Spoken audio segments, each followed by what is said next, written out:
K방송 FM 90.7MHz 굿모닝 인천 이도영입니다. 3부 시작하겠습니다. 치열하게 논쟁하고 건전한 토론 문화를 지향하는 정치맛부쇼 박상병 사평론가 김은경 인하대 정치외교학과 최빈 교수와 함께합니다. 두 분 안녕하세요. 네, 안녕하십니까. 네, 안녕하세요. 예, 청취자 여러분의 참여도 기다립니다. 의견이 있으신 분들은 단문 50원, 장문 100원의 정보 이용료가 부과되는 샵 9070 우물정자 9070번으로 문자 보내주시면 소개해드리도록 하겠습니다.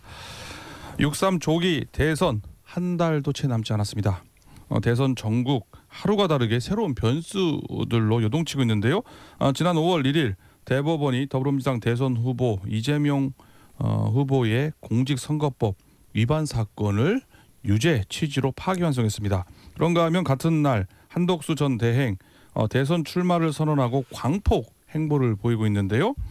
2일 국민의힘 최종 경선에선 김문수 후보가 한동훈 후보를 이기고 대선 후보가 됐습니다마는 무소속 한덕수 후보와 단일화로 연일 당 지도부와 마찰을 빚고 있습니다. 오늘 8시 30분에 김문수 후보 긴급 회견을 통해서 단일화 입장을 발표한다라는 속보까지 들어오고 있는 상황인데요. 오늘은 요동치는 대선 전국의 이슈들 그리고 향후 전망에 대해서 두 분과 이야기 나눠보도록 하겠습니다. 먼저 오늘의 말말말 들어보겠습니다. 박상병 평론가님. 네, 우선 오늘은 제가 죄송하다는 사과의 말씀부터 드리고 시작을 해야 되겠습니다. 예, 그게 애청자분들은 최소한의 예인 것 같습니다. 예견이 틀렸죠? 그렇습니다. 예. 중대한 예견이 틀렸습니다. 예. 지난주만 하더라도 대법원이 서둘러서 네. 전광석화처럼 이재명 후보에 대해서 관련된 내용을 준비를 할 때 정권 교체를 염두에 두고 네. 더 이상 여야 간의 정쟁의 소용돌이에서 벗어나기 위해서 예. 대법원이 다 정리를 하려고 하는구나. 그래서 당연히 기각을 하겠구나 이렇게 예상을 했습니다. 예. 다분히 대법원의 정치적인 중립성을 신뢰했고 예. 대법원의 지성을 믿었고 또 조희대 대법원장의 인격을 믿었습니다. 예. 그런데 틀렸습니다. 유죄로 파기환송을 했어요. 그러니까요. 도대체 이 사태를 어떻게 봐야 될까 하다가 제 생각과 맞물리고 있는 한 교수님, 저는 잘 모릅니다만 예. 경희대 로스쿨의 서보학 교수가 한 예. 얘기가 가슴을 찔렀습니다. 서보학 교수 얘기입니다. 예. 말입니다. 5월 1일 파기환송 유죄의 판결이 나올 것이라고는 상상을 못했다. 앞으로도 대법원이 최소한의 상식을 갖고 판결을 할 것이라고 보는 게 아니하다. 제가 아니했습니다. 죄송합니다. 결국 지금 이 얘기는요. 대법원 최소한의 상식이 없다는 얘기네요. 상식도 없다는 얘기죠. 대법원 믿지 말라는 얘기예요. 대법원도 정치 집단에 들어갔다는 사실을 예. 우리는 모르고 대한민국의 민주주의가 보루가 어떠느니 대법관이 어떠느니 예. 대법원의 위상이 어떠니 아주 추상적인 얘기만 가지고 그냥 이재명 후보에 대해서 기각 얘기했던 저의 판단이 너무도 아니했다. 예. 다음부터는 절대로 아니하지 않겠습니다. 아니 이 서 교수께서도 상상을 못할 정도의 대법원 판결이라고 하는데요. 못 맞힐 수도 있죠. 그래도 평론하는 사람들은 정확하게 봐야 되죠. 이런 거는 이런 상황까지 염두를 해서요? 네. 안 그러면 말하지 말든지. 예, 알겠습니다. 뒷얘기는 자는 얘기는 뒤에서 요 내용 좀 얘기할 거고요. 반면에 김은경 교수님은 어떤 말말말 뽑으셨을까요? 저도 평론가님이 예. 사과는 하셨지만 저 역시도 무죄 확정이라고 너무 확실하게 얘기를 해서 1%의 예. 가능성, 0.001%의 가능성도 없다는 식으로 저도 말씀을 드렸는데 예. 상상하지 못했습니다. 지금 6.3 대선은 한마디로 막장 드라마 같아요.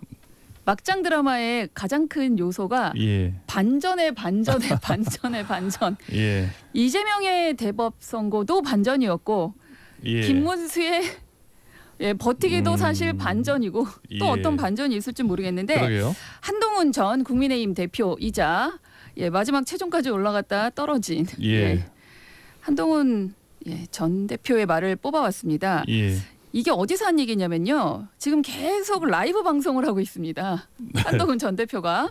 그러면서 이 당원을 모집하는 것에 또 열을 올리고 있는데 양꼬치를 먹으면서 한 얘기예요. 먹방이죠. 소위 팝콘 각이고 지금 꿀잼을 느끼고 있는 게 아닌가. 한동훈 오히려 떨어져서 예. 이런 얘기했습니다. 이렇게 될 줄 몰랐던 것처럼 얘기하는 게 더 놀라운데요. 이제 당에 대한 일침이겠죠.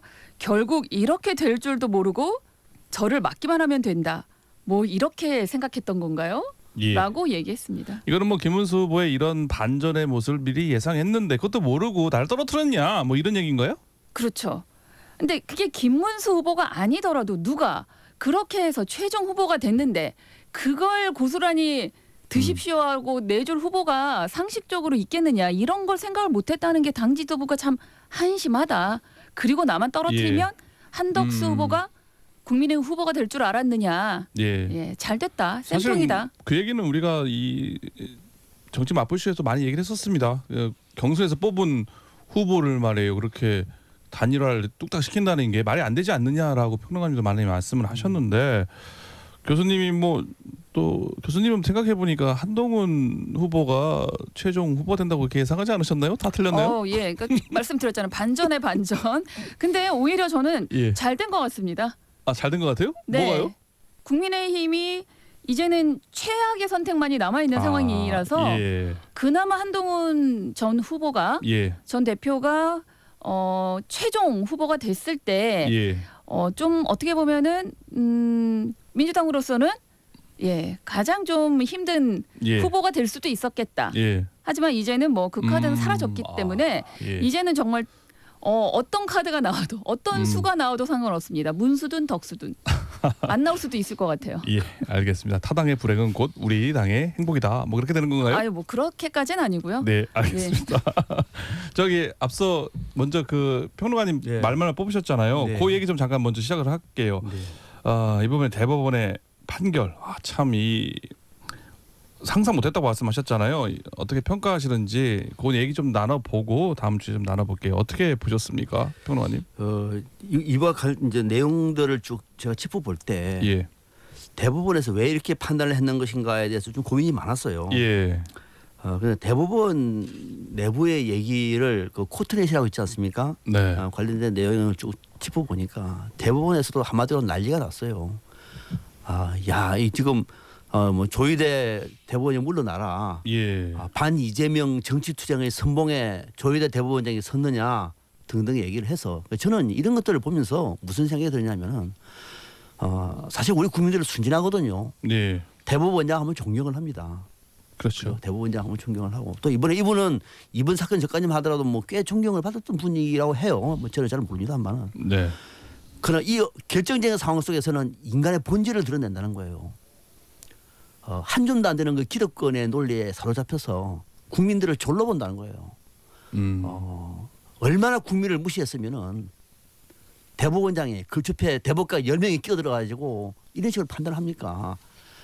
상식 박힐 뿐만 아니라 대법원이 대한민국 민주주의를 망치고자 하는 사실을 직시를 해야 되고 저는 진짜 엄중하게 조희대 대법원장 오늘 안으로 사퇴해야 돼요. 예, 여기 있는 한 대법원도 정치 집단입니다.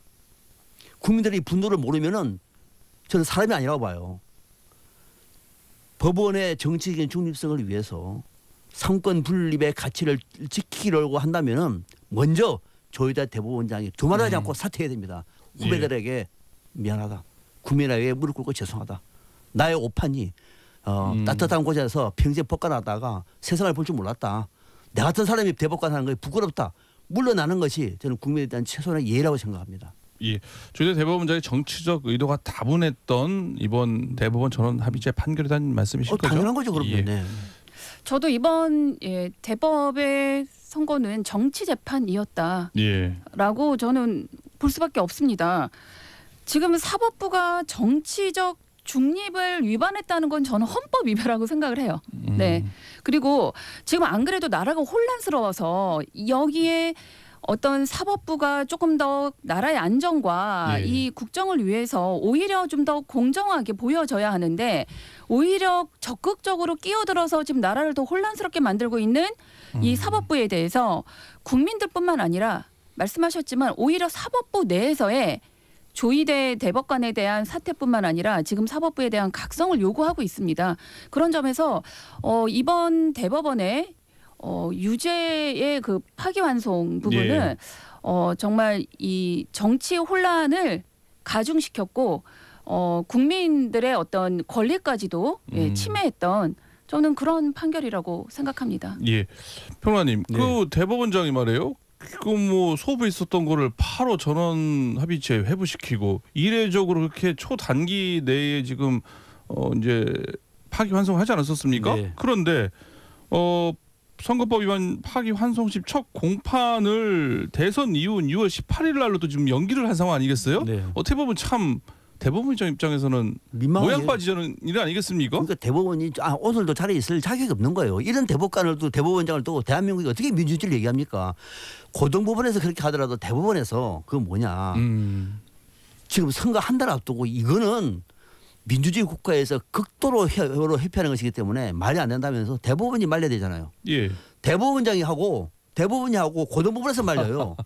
이게 대한민국의 정상국가라고 하면은 이게 있을 수 없는 것이고 저는 이재명 대표의 선거법 혐의가 유죄다 무죄다를 얘기하는 거 아니에요. 예. 그거는 법원이 판결하면 되는 문제예요. 대통령 선거 한 달 앞에 가장 유력한 대선 후보 아닙니까? 네. 국민들이 그 사람을 뽑을 사람도 있고 반대할 사람도 있는데 그 사람을 대법원이 앞장서서 끌어내려요? 그게 말이 됩니까? 대법원도 꼭 해야 할 심판도 선거 끝나고 나서 합니다. 전 세계 다 그래요. 왜냐면은 국민들이 선거의 중립을 지키려고 하는 대법원을 보고 저 대법원이 대한민국의 민주주의 보루구나. 그래서 법원 판결을 존중하지 않습니까? 우리는 거꾸로 해요. 해서는 안 될 걸 대법원이 앞장서 가지고 이재명 대표를 끌어내려요. 국민의 선택권을 박살내는 거예요. 국민을 얼마나 우습게 졸로 봤으면은 대법원장이 이따위를 합니까? 그래서 그도 말씀드립니다만은 한시도 몸을 자격이 없다. 조회대는 당장 물러나라. 국민의 심판을 받을 것이다. 예. 교수님은 네네. 30초내로 좀 짧게만 정리 좀 해주시겠어요? 재판기를 연기하면서 했던 말이 균등한 선거운동 기회를 보장하고 재판의 공정성 논란을 없애기 위해서 기일을 6월 18일로 연기한다고 했거든요. 예. 이 두 가지 선거운동의 기회와 그다음에 공정성의 논란을 없애는 그러면 대법은 결국 이거를 무시한 판결을 내렸다라고 예. 해석할 수밖에 없습니다. 알겠습니다. 지금 3부 시간이 다 돼가지고요. 4부에서 마저 남은 이야기 나눠보고요. 다음 주제 계속 이야기 나눠보도록 하겠습니다.